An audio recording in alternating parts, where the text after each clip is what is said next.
Last year's general election produced the most unexpected result in a generation. Opinion polls have pointed to an incredibly close contest. Pundits, forecasters and the politicians thought a hung parliament was inevitable. As we now know, they were all wrong. Before the election, I uncovered a series of statistical patterns that suggested that things weren't quite as they seemed. Looking at things like historical patterns, local elections, by-elections, and what people thought of the leaders, I was convinced that the headline numbers were wrong. But how were the polls so far off? In short, politics in the last parliament was very unusual. 2/3 of 2010 Liberal Democrats abandoned the party. The pollsters got that right. But they thought more would vote Labour than Tory. They were also right in thinking UKIP's vote share would quadruple, but wrong in thinking that it would hurt the Tories much more than Labour. And so that's how pollsters ended up implying this result in May 2015. After the election, I dug into the results and found the Conservatives were gaining more votes from the Lib Dems than the pollsters had thought, and Labour was losing more support to UKIP than the polls had indicated. The whole narrative around the changes in the British political landscape was wrong. But why? To measure public opinion, pollsters don't ask everybody. A sample of even 1,000 people can be enough to give an accurate estimate. But the sample must be representative or made representative. To do this, pollsters put more weight on types of voter they have too few of and less weight on voters they have too many of.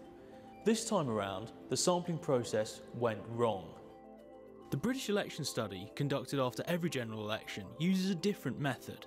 Unlike a conventional polling, where you would, say, call 1,000 people and then reweight them so they looked a bit like the population, we drew a set of addresses more or less out of a hat, and then we went to those houses and interviewed the people who happened to live there. And the end result of this is that first you get a sample that looks a lot more like the general population without reweighting, and secondly, for political purposes, the number of people who said they voted for each party looks almost exactly the same as the general election result, unlike most of the pre-election polls.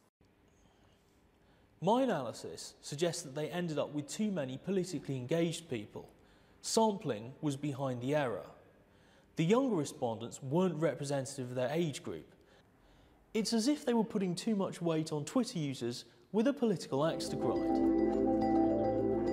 People that voted for one of the coalition parties in 2010 and switched to an opposition party were overrepresented. By contrast, those that voted Conservative in 2010 and stayed loyal in 2015 were underrepresented.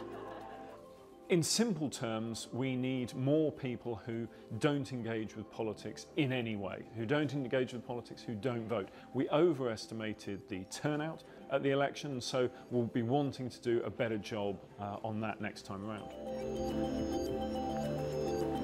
A huge challenge will be polling for Britain's EU membership referendum. The electorate will vote across party lines, making pollsters' weighting methods less effective than in an election. This places an even greater premium on getting a representative sample. Pollsters have been examining their panellists' political activity, browsing habits, and even whether they watch Newsnight.